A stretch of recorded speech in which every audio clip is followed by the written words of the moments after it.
Hey St. Louis, it's me, Nate Johnson. I hope that you are all doing well. It's June, and June, of course, is National Homeownership Month.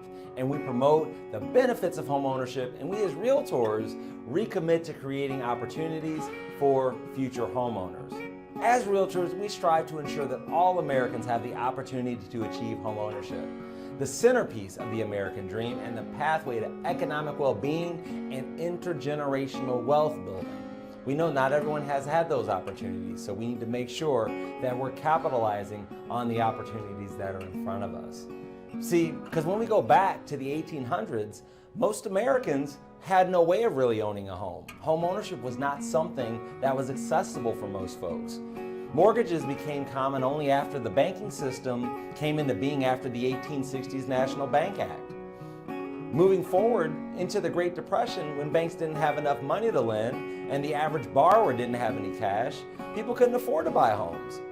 So to stabilize the housing market, the U.S. government created the Homeowners Loan Corporation in 1933, the Federal Housing Administration in 1934, and the Federal National Mortgage Association, known as Fannie Mae, in 1938.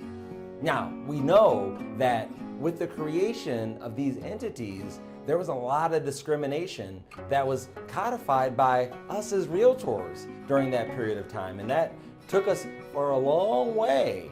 But it did create opportunities to sort of change the dynamics of home ownership and who had the access to home ownership.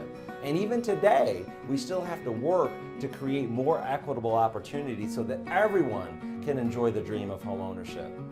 So these institutions, they took home ownership to new heights. They helped to prevent a crash in the housing market. And one of the things that changed this too was the GI Bill of 1944. This bill provided subsidized mortgages for the veterans coming home from World War II, which created the baby boom as we know. Another milestone in the history of American housing came when Congress passed the Federal Fair Housing Act in 1968.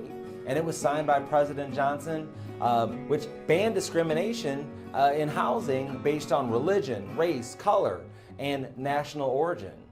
We later brought gender into the equation in 1974 in the Community and Housing and Community Development Act, and then we later amended it in 1988, the Fair Housing Amendments Act, which brought in handicap and familial status as protected classes.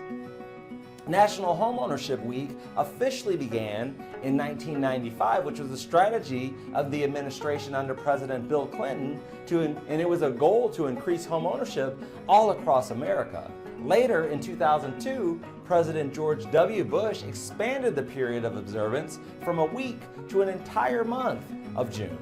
National Homeownership Month really reinforces the belief that owning a home is really the cornerstone of the American dream. And we know that these opportunities haven't been available for everyone equitably throughout our history, but we can work together now to ensure that everyone has equal access to housing. So let's celebrate National Homeownership Month this month and every month in America.